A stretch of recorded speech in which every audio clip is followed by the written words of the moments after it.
제가 봉독하도록 하겠습니다. 유대를 떠나서 다시 갈릴리로 가시세 사마리아를 통과하여야 하겠는지라.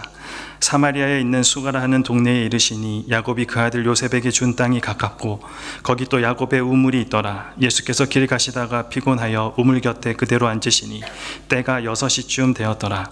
사마리아 여자 한 사람이 물을 기르러 왔음에 예수께서 물을 좀 달라 하시니 이는 제자들이 먹을 것을 사러 그 동네에 들어갔음이로라. 사마리아 여자가 이르되 당신은 유대인으로서 어찌하여 사마리아 여자인 나에게 물을 달라 하나이까 하니 이는 유대인이 사마리아인가 상종하지 아니함이로라. 예수께서 대답하여 이르시되 내가 만일 하나님의 선물과 또 내게 물 좀 달라 하는 이가 누구인 줄 알았더라면 내가 그에게 구하였을 것이요 그가 생수를 내게 주었으리라. 여자가 이르되 주여 물 기를 그릇도 없고 이 우물은 깊은데 어디서 당신이 그 생수를 얻겠사옵나이까. 우리 조상 야곱이 이 우물을 우리에게 주셨고 또 여기서 자기와 자기 아들들과 짐승이 다 마셨는데 당신이 야곱보다 더 크니까. 예수께서 대답하여 이르시되 이 물을 마시는 자마다 다시 목마르려니와 내가 주는 물을 마시는 자는 영원히 목마르지 아니하리니 내가 주는 물은 그 속에서 영생하도록 솟아나는 샘물이 되리라. 여자가 이르되 주여 그런 물을 내게 주사 목마르지도 않고 또 여기 물 기르러 오지도 않게 하옵소서.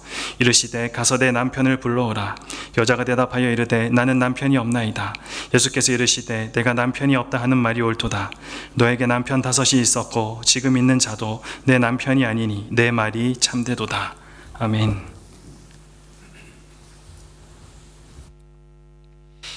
네, 반갑습니다. 여러분들 우리 이요한 전도사님 강도사고시에 수석으로 합격한 거 혹시 아십니까? 예, 박수 한번 해줍시다. 네. 참 이제 조금 있으면 강도사님이라고 불러야 됩니다, 여러분. 여러분들 입에 늘 전도사님이라고 입에 이겨 있다가 이 강도사님이라고 부를 때는 좀 신경을 써서 불러야 됩니다. 그래야 안 잊어버리고 늘 이렇게 제대로 부를 수 있습니다. 예, 축하드리고 우리 잠깐 기도하고 말씀을 나누도록 하겠습니다. 하나님 아버지, 저희들의 예배 가운데 성령의 임재가 있게 하시니 감사합니다. 성령으로 우리를 감싸 주시고 또 성령으로 우리를 붙들어 주시어서 우리의 힘과 우리의 능력으로 또 우리의 재능으로 예배하는 것이 아니라 하나님의 성령으로 예배하는 그러한 시간 되게 해 주시옵소서. 이 시간에도 하나님의 말씀을 들을 때에 성령으로 역사해 주시어서 주님 말씀의 깊은 은혜와 또 감동 있게 하여 주시옵소서. 그래서 우리의 삶이 바뀌어지고 변화되는 그러한 역사가 이 시간에도 일어나게 해 주시옵소서. 예수님 이름으로 기도합니다. 아멘. 예, 사람들은 선물을 참 좋아합니다. 선물에는 그리 비싸고 좋은 것 아니라도 정성이 들어가 있고 마음이 전달되면 받는 사람의 마음을 기쁘게 하는 것이라는 생각이 듭니다. 거기에다가 내가 평소에 꼭 갖고 싶은 것이나 또 꼭 필요한 것, 이러한 것이 나에게 주어질 때에는 참 얼마나 기쁜지 모르겠습니다. 어느 선생님이 자기가 가장 아끼는 귀한 시계를 아이들에게 주고 싶었습니다. 먼저 시계를 꺼내 보이면서 제일 키가 큰 아이에게 말했습니다. 내가 너에게 이것을 주고 싶은데 네가 갖고 싶으면 내가 주겠다 하고 말했습니다. 그러자 그 아이는 선생님이 농담한다고 생각했는지 그냥 생글생글 웃기만 했습니다. 선생님은 다른 아이에게도 똑같이 말을 했습니다. 그 아이는 손을 내밀면 남들이 비웃을 것 같아서, 남들의 웃음거리가 될 것 같아서 그랬는지 그냥 웃기만 했습니다. 선생님은 이번에는 제일 키가 작은 아이에게도 그렇게 말했습니다. 그러자 그 아이는 얼른 시계를 받아서 제 호주머니에 넣으면서 꾸벅 인사를 했습니다. 선생님 고맙습니다. 예. 선생님은 대답했습니다. 참 고맙다. 네가 내 말을 믿어 주었구나. 이제 그 시계는 내 것이니 잘 보관해라. 태엽 감는 것을 잊지 말고 하고 말했습니다. 그제야 두 아이는 후회를 했습니다. 정말 그 시기에 주는 거예요? 그럴 줄 알았으면 진작 가졌을 걸 하면서 후회를 했습니다. 선물을 줄 때 이 손을 내밀어서 그 선물을 받는 것은 이 선물을 받기 위한 어떤 행위가 아닙니다. 그렇지만 손을 내밀지 않으면 그 선물을 받을 수가 없습니다. 하나님은 우리에게 많은 선물을 주셨습니다. 그 중에 구원이라는 선물을 주셨습니다. 그리고 성령을 선물로 주시겠다고 했습니다. 그리고 우리에게 그의 독생자 예수 그리스도를 선물로 주셨습니다. 그분을 믿는 것은 곧 그 선물을 받는 것이라고 할 수 있습니다. 그 선물을 받는 것조차도 어떤 행위에 속한다고는 할 수 없습니다. 이와 같은 맥락에서 우리가 예수님을 믿고 구원을 얻은 것은 우리가 예수님을 찾았거나 또 교회를 찾아왔기 때문이 아닙니다. 예수님이 먼저 우리를 찾아오신 것입니다. 우리가 스스로 구원을 얻기 위해서 예수님을 찾아갈 수 있을 만큼 우리가 의로운 것은 없습니다. 오늘 읽은 본문에 나오는 예수님은 사마리아의 어떤 여인을 찾아가셨습니다. 그 이유는 선물을 주기 위함이었습니다. 오늘 성경 10절에 보면 내가 만일 하나님의 선물과 또 내게 물 좀 달라 하는 이가 누구인지 알았더라면 내가 그에게 구하였을 것이요 그가 생수를 내게 주었으리라 하고 말씀하고 있습니다. 본문에서 하나님의 선물은 이어지는 문맥을 고려해 볼 때에 예수님께서 주시는 생수로 보는 것이 맞습니다. 그렇다면 생수, 그리스도께서 주시겠다는 생수의 구체적인 의미는 무엇일까요? 이는 영생하도록 솟아난다는 점과 14절의 말씀과 같이 이를 마시면 영원히 목마르지 않는다는 점, 그리고 요한복음의 7장 37절부터 39절에 나오는 말씀을 대조해 볼 때에 성령의 상징으로 볼 수 있습니다. 제가 읽어보겠습니다. 명절 끝날 곧 큰 날에 예수께서 서서 외쳐 이르실 때 누구든지 목마르거든 내게로 와서 마시라. 나를 믿는 자는 성경에 이른과 같이 그 배에서 생수의 강이 흘러나오리라 하시니 이는 그를 믿는 자들이 받을 성령을 가리켜 말씀하신 것이라. 예수께서 아직 영광을 받지 않으셨으므로 성령이 아직 그들에게 계시지 아니하더라. 이러므로 오늘 말씀의 제목인 하나님의 선물은 바로 성령님을 가리킨다고 할 수 있습니다. 첫째로 예수님은 이 선물을 주기 위해 인습을 깨뜨리고 찾아오셨습니다. 이 4절과 9절 말씀 한번 읽어 주시겠습니다. 다 같이 시작. 사마리아를 통과하여야 하겠는지라. 사마리아 여자가 이르되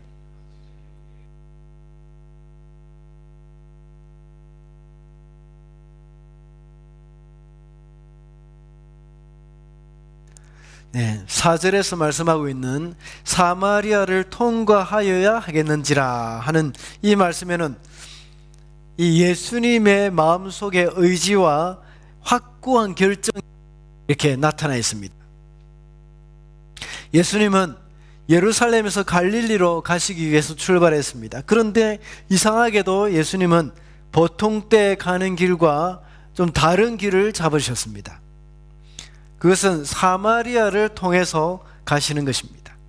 일반적으로 유대인들이 유대 땅에서 갈릴리로 갈 때나 갈릴리에서 유대 땅으로 갈 때는 바로 사마리아 땅으로 통과해서 가는 것이 아니라 약간 둘러서 요단강 둑을 따라서 다녔습니다.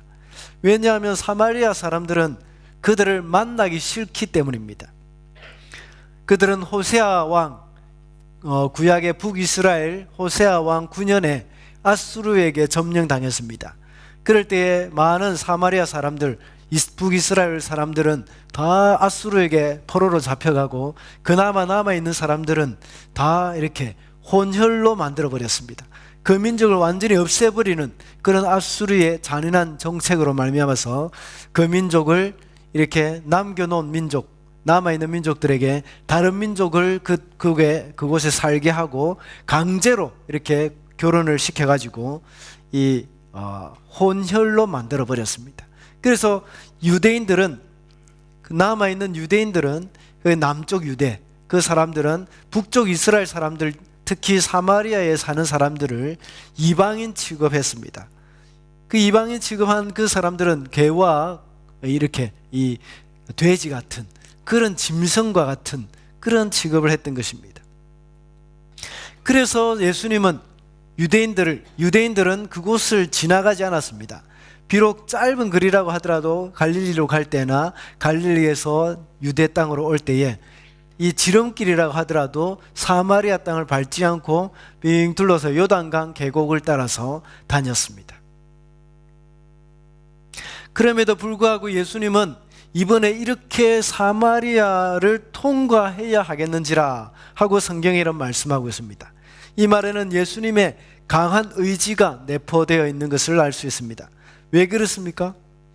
왜 예수님께서는 굳이 유대인들이 금기시하는 사마리아 땅을 밟으려는 것일까요? 그것은 한 사람을 만나기 위한 것이었습니다. 그 사람들은 바로 예수님은 바로 수가성 여인을 만나기 위해서 그렇게 하셨던 것입니다. 하나님은 우리를 이미 생각하고 계십니다. 우리가 예수님을 믿을 때부터 하나님은 우리를 생각한 것이 아닙니다. 우리가 미처 하나님을 생각하기 그 전부터, 하나님은 이 세상이 창조되기 전부터 저와 여러분을 생각하고 계셨습니다. 그래서 여러 가지 경로를 통해서 우리를 주님께로 인도해 주신 것입니다. 그리고 외로움에 지쳐 있고 공허함을 달래기 위해서 하나님이 아닌 다른 존재를 의지하려고 하는 이 사마리아 여인을 만나기 위해서 그렇게 하셨던 것입니다. 예수님은 그녀와 대화까지 하셨습니다. 본래 유대인은 사마리아로 들어가지 않을 뿐만 아니라 그들과 대화조차도 하지 않았습니다. 그런데 예수님은 그 여인과 대화를 했습니다. 그러면 그래서 그 사마리아 여인은 예수님께 물어보는 겁니다. 어찌하여 당신은 유대인이면서 사마리아 여자인 나에게 물을 달라고 하느냐고 합니다. 이것도 역시 예수님은 사람의 인습을 깨뜨리신 것입니다. 예수님은 지난주에 우리 살펴보았던 아주 고상한 인격과 종교적으로 성숙한 그 니고데모와 같은 사람만 만나주시는 것이 아닙니다. 예수님은 정말 천박하다고 생각하고 상종하기도 싫고 보잘것없는 그 사마리아의 수가성 여인, 이런 사람과도 같은 사람을 만나주시는 겁니다. 사람들은 이런 사람들을 멀리하고 비난하면서 상종하지 않으려고 하지만 예수님은 이런 사람 한 사람을 너무나도 소중히 여기시는 분이십니다. 예수님께서 이 땅에 오신 것 자체가 사람의 생각을 뛰어넘는 일입니다. 어떻게 하나님이 사람이 되어서 이 땅에 오실 수 있겠습니까? 이것은 천사들의 입장에서 볼 때에는 너무나도 황당한 일입니다. 어떻게 하나님께서 사람이 되어서 피조물에게 채찍에 맞고 결국에는 십자가에 못 박혀 돌아갈 수가 있다는 말입니까? 천사들의 입장에서 볼 때에 예수님께서 바다를 잠잠케 하시는 일이나 오병이어의 그런 기적을 일으키시는 일은 지극히 당연한 것입니다. 이런 것쯤은 아무것도 아닙니다. 우리 사람들은 예수님이 물질을 걷는다든지 폭풍을 잠잠하게 한다든지 많은 사람을 살리거나 병자를 일으킨다는 것은 너무나도 놀랍고 엄청난 일이라고 생각되지만 천사들은 그쯤이야 하고 이렇게 생각합니다. 예수님이 하나님의 아들이시고 천지를 창조하신 분이신데 예수님 그것 가지고 참 이렇게 예수님이 하신 그 일 가지고 이렇게 놀라워한다는 것은 천사들이 웃을 일입니다. 오히려 천사들이 놀라운 일은 뭔가 하면 하나님이신 예수님이 이 땅에 사람의 몸으로 오신 것입니다. 사람의 몸으로 오실 뿐만 아니라 스스로 낮추셔서 사람에게 고난을 받으시고 십자가에 돌아가시는 이런 엄청난 일은 도저히 상상조차 할 수 없는 일이라 그러한 천사들의 생각입니다. 예수님이 우리에게 찾아오신 것은 우리의 인습이나 전통을 다 깨뜨리신 것이라고 할 수 있습니다. 스스로 낮아지신 것입니다. 사람과 같이 되셨고 사람이 당할 수 있는 온갖 고난과 수모를 다 당하시고 십자가에서 죽으셨던 것입니다. 비록 우리는 사마리아 수가성 여인과 같이 이렇게 남편을 여러 명이나 이렇게 바꾼 그런 사람은 아니지만 그와 못지않은 그의 버금가는 그런 방황을 했던 사람들이라고 할 수 있습니다. 예수님이 아니고는 도저히 해결할 수 없는 이 방황하는 인생을 찾아오셔서 우리의 모든 삶의 문제를 해결해 주신 것입니다. 이런 주님을 생각해 볼 때에 우리는 다가가지 못할 사람은 아무도 없는 것입니다. 제가 어릴 때부터 우리 고향 마을에 허군이라는 사람이 있었습니다. 이 사람은 알코올 중독자였습니다. 나이는 많았지만 아이들이나 어른이나 다 이 사람을 가리켜 허군이라고 불렀습니다. 제가 20대 초반이 되었을 때도 이 사람은 늘 술에 취해 있었고 저만 보면 말을 걸려고 했습니다. 저는 너무 귀찮고 싫었습니다. 때로는 이 사람이 저만치 비틀거리고 서 있으면 저는 화난 얼굴을 하고 지나가곤 했습니다. 고개를 딱 들고 눈을 딱 가리면서 이렇게 화난 표정을 하고 지나갔습니다. 왜냐하면 제가 그런 화난 표정을 하면 그 사람이 혹시나 저에게 말을 걸지 않을까 봐 싶어서 그렇게 했습니다. 그래도 아무 소용이 없었습니다. 여전히 나를 붙들고 온갖 알아듣지도 못하는 말을 하는 겁니다. 저는 그것이 너무 싫었습니다. 이 사람과 말을 주고받으면 다른 사람들이 나를 어떻게 생각할까? 또는 다른 사람들이 나를 그 사람과 똑같은 사람이라는 생각을 할 것 같아서 가능하면 그 사람과 상종을 하려고 하지 않았습니다. 그런데 어느 추운 겨울날 밤이었습니다. 저도 추워서 종종 걸음으로 집으로 가고 있는 중이었습니다. 그때 숲속에서 이상한 소리가 들렸습니다. 저는 깜짝 놀라서 머리가 쭈뼛 이렇게 쫙 섰습니다. 그런데 사람의 신음소리라는 것을 알고 저는 그 숲으로 들어가 봤습니다.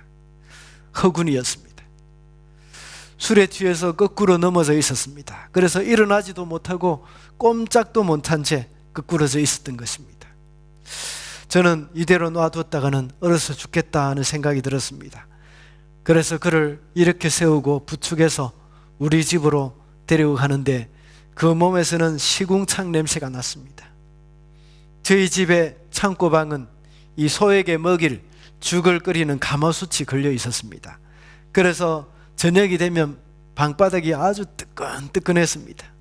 거기다가 눕혀놓고 우리 어머니께 이 허군이 그 방에 누워있다고 말씀드리고 저는 들어가 잤습니다. 그런데 그 다음날 아침에 어머니는 허군에게 밥을 좀 줘야 되겠다 하고 생각하고는 문을 열어보니 허군은 이미 어디론가 사라져버리고 없었습니다. 그날 이후로 허군은 저를 보면 이제 피했습니다. 술이 취하지 않은 상태에서 저 멀리서부터 저를 보면 피해서 다른 곳으로 갔습니다. 그리고 술 취했을 때는 저를 귀찮게 하지 않았습니다. 그리고 저에게 한 번씩 이런 말을 했습니다. 현아 고맙대 하고 이렇게 말합니다. 또는 너는 커서 목사 된다고 했지? 네 좋은 목사 될 기다 하면서 이렇게 저에게 말해 주었습니다. 나중에 우리 어머니에게 물어보니까 허군이 저희 어머니께서 다니시는 그 교회에 와서 자기를 좀 도와달라고 했다고 합니다. 그래서 목사님이 그 허군을 알코올 중독자 수용소에 보내서 치료를 해주려고 많은 노력을 했지만 결국은 죽고 말았다고 합니다. 저는 허군이라는 분을 생각하면서 왜 내가 그때 그 사람에게 좀 더 친절하게 대해주지 못했던가 하는 그런 생각이 들곤 했습니다. 그는 참 외로웠던 사람이었습니다. 그는 아무에게나 좀 붙들고 하소연을 하고 싶었던 그런 사람이었던 겁니다. 요즘은 그때 이후로는 술 취한 사람들만 보면 허군 생각이 나곤 합니다. 아마 그 허군이라는 분도 교회를 보면 저의 생각이 났을지도 모르겠습니다. 우리는 이런 사람을 볼 때에 별로 상종하고 싶어 하지 않고 피하고 싶지만 예수님은 결코 그렇게 하지 않으십니다. 오히려 도움을 주기 위해서 찾아가시는 분이십니다. 예수님께서 인습을 깨뜨리고 사마리아에 찾아오신 분이라 찾아오신 것뿐만 아니라 우리에게 선물을 주시기 위해서 하늘 보좌를 버리고 이 땅에 오신 것입니다. 저는 그 허군의 그 시궁창 냄새 아직까지 제 코에 기억이 납니다.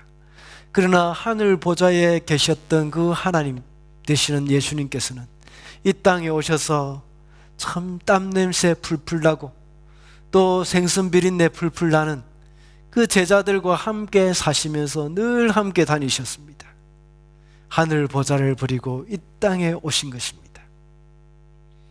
둘째로 예수님은 우리에게 가장 필요한 선물이 무엇인지 알고 계십니다. 오늘 본문에서 예수님은 니고데모와 말씀을 하셨던 것과 비슷한 방식으로 대화를 이끌어 가십니다. 전혀 다른 대답을 하고 계시는 듯합니다. 여인이 예수님께 당신이 어찌하여 유대인으로서 사마리아 여자인 나에게 물을 달라고 합니까? 라고 묻자 예수님의 대답은 이러했습니다. 10절 우리 다 같이 읽어보겠습니다. 시작.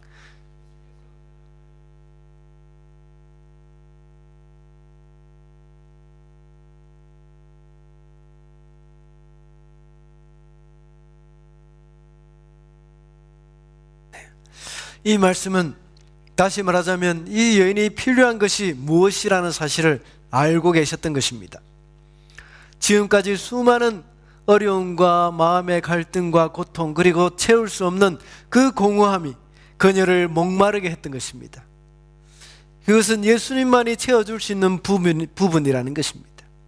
지금까지 내가 너의 목마름을 남자를 통해서 채우려고 했지만 그것으로는 채울 수 없다.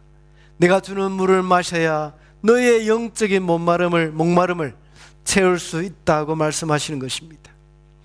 제가 누차 말씀을 드리지만 사람은 본래 하나님을 떠나서는 살 수 없는 존재입니다. 그런데 하나님을 떠난 사람이 하나님만이 채워줄 수 있는 빈자리를 하나님 아닌 다른 것으로 채우려고 합니다. 그래서 많은 사람들은 권력을 얻기 위해서 한평생을 바칩니다. 또 어떤 사람은 돈과 명예를 얻기 위해서 일평생을 가족도 모르는 채 쫓아다닙니다. 그들의 공허함 그것을 채우기 위해서 돈이나 권력, 명예를 붙드는 그런 사람들이 참 많이 있습니다. 세계를 지배하던 로마에서 15년 이상을 황제로 있던 네로, 아마 여러분들 잘 아실 겁니다. 그가 살던 왕국은 복도 길이만 해도 1.6km, 1마일이 되었습니다. 호화찬란한 궁성이었습니다. 집안의 모든 벽은 상아와 가재로, 자개로 장식되어 있었습니다. 천정은 특별한 샤워 장치가 붙어 있어서 이 찾아오는 손님에게 향수를 이슬처럼 이렇게 포근히 뿌려지도록 되어 있습니다. 네로 황제가 머리에 쓰던 왕관은 미국 돈으로 10만 불이 넘는 그런 값어치가 있었습니다. 그가 사용하던 노새와 조롱말은 은으로 장식된 신발을 신겼습니다.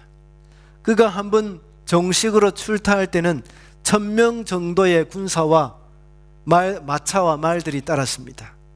네로 황제가 낚시질을 할 때에 금으로 만든 낚싯바늘을 썼다고 합니다. 값비싸고 좋은 옷이 너무나도 절비하고 많았기 때문에 한 번 입었던 옷은 2번 다시 입지 않았다고 합니다. 시상 떨어진다고. 이처럼 세상의 극치에 부귀영화를 다 누렸지만 네로 황제는 결코 행복하거나 만족한 생활을 하지 못했습니다. 그렇기에 이 네로 황제는 허무와 공포 가운데 스스로 생명을 끊어서 일생을 마칠 수밖에 없었습니다. 여러분은 무엇으로 여러분의 공허함을 채우고 있습니까? 돈입니까? 안락한 삶입니까? 그런 것으로는 그 누구도 자신의 공허함을 채울 수 없을 것입니다. 예수님의 삶을 따라갈 때에 진정한 기쁨과 즐거움을 누릴 수 있는 것입니다. 왜냐하면 예수님만이 나의 갈급함을 채울 수 있는 분이기 때문입니다. 마지막으로 하나님의 선물을 받기 위해서는 우리의 가면을 벗어야 합니다. 우리 16절부터 18절 말씀 우리 함께 다 같이 읽어보겠습니다. 시작. 이르시되 가서 내 남편을 불러오라. 여자가 대답하여 이르되 나는 남편이 없나이다. 예수께서 이르시되 내가 남편이 없다 하는 말이 옳도다. 내게 남편 5이 있었고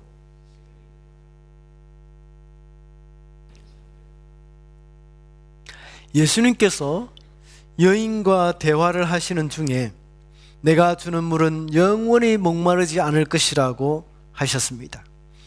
그럴 때 여인은 대답했습니다.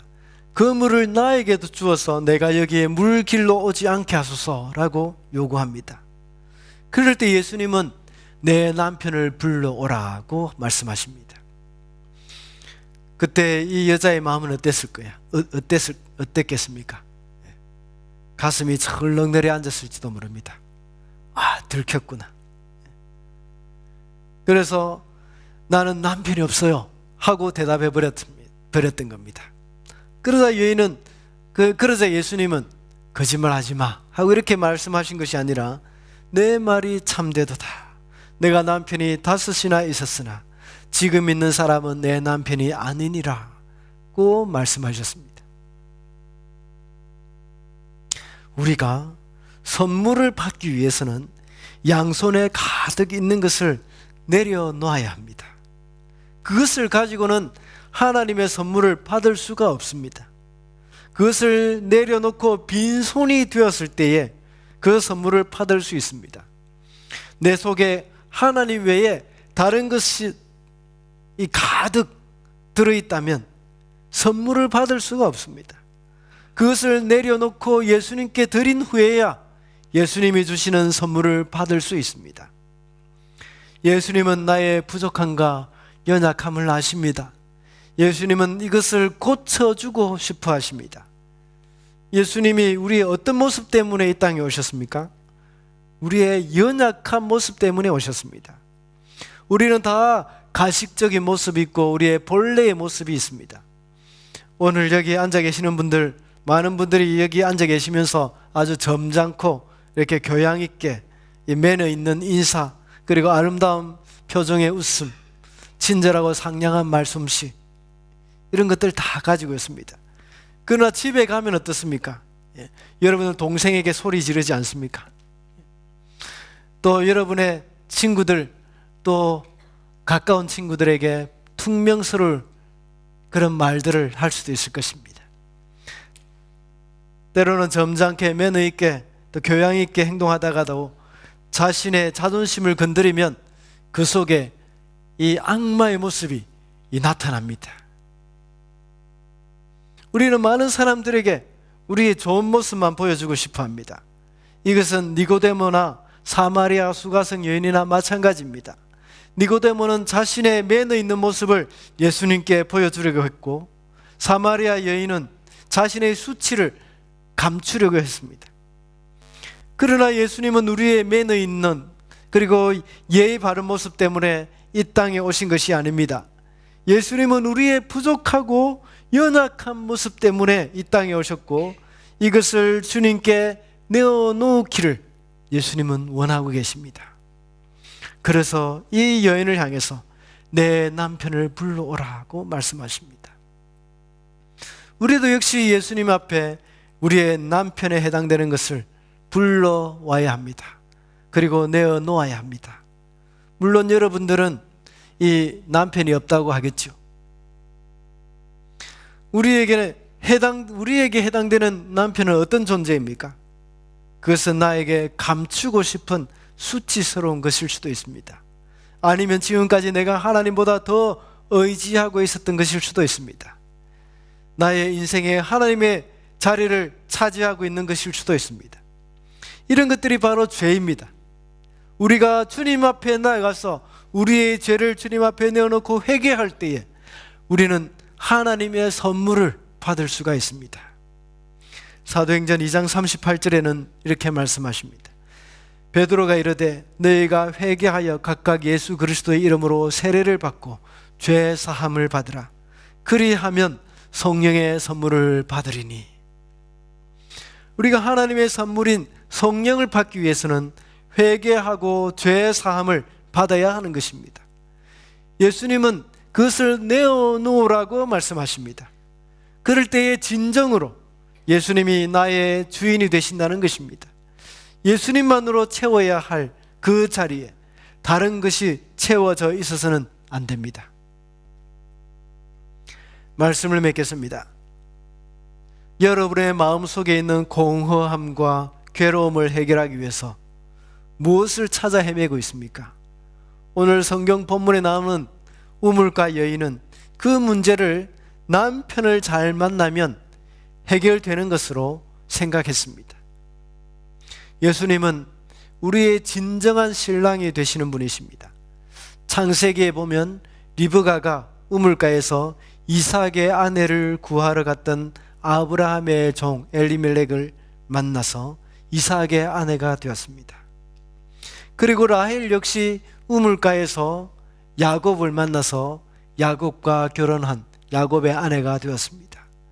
그리고 출애굽기에 보면 십보라가 우물가에서 모세를 만났습니다. 그래서 모세의 아내가 되었습니다. 오늘 사마리아 수가성 여인도 역시 우물가에서 그의 참된 신랑이 되시는 예수님을 만나게 된 것입니다. 우리는 다 사마리아의 수가성 여인과 같은 그런 존재들입니다. 복음성가 가사 중에서 우물가의 여인처럼 난 구했네, 헛되고 헛된 것들을 이라고 말을 합니다. 지금까지 헛된 것들을 구했다면 이제는 우리의 참된 신랑이 되시는 예수님을 만나시기를 바랍니다. 예수님은 우리에게 성령을 선물로 주시기 위해 인습을 깨뜨리고 찾아오십니다.